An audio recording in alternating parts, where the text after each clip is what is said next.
Magandang balita para kay Vice President Sara Duterte.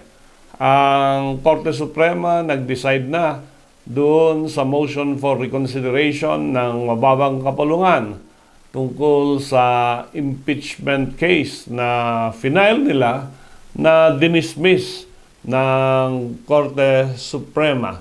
Nagbigay ng rason kung bakit hindi mapagbibigyan yung motion for reconsideration.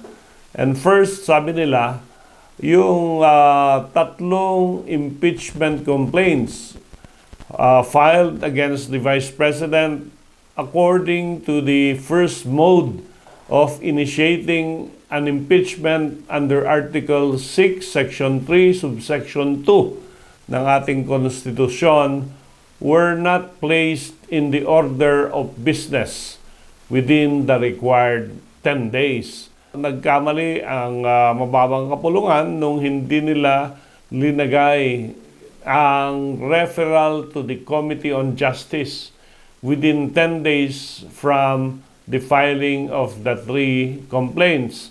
At ang sinasabi dito, under the House rules and even under the Constitution, pag nag-file ka ng impeachment complaint doon sa Office of the Secretary General, the Secretary General should immediately refer it to the House Speaker at yung Speaker dapat i-calendar na niya sa order of business yung pag-refer sa Committee on Justice.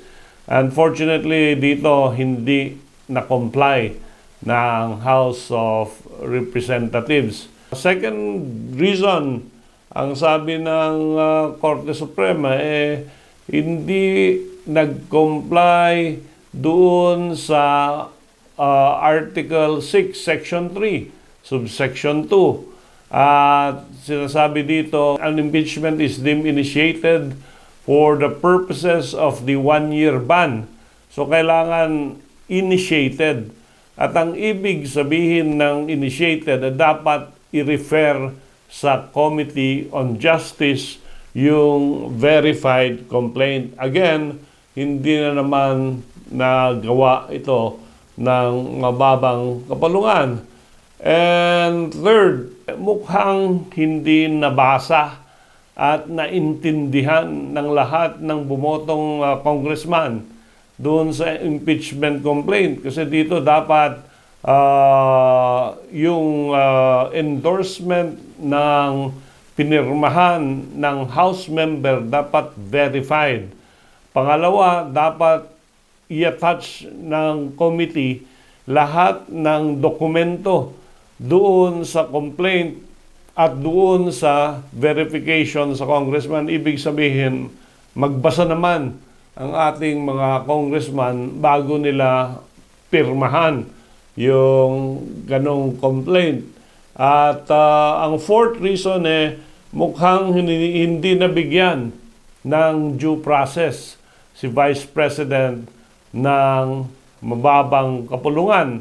No, instead of referring it to the committee, nagboto lang sila, nagbilang ng 1/3 at yun na yun.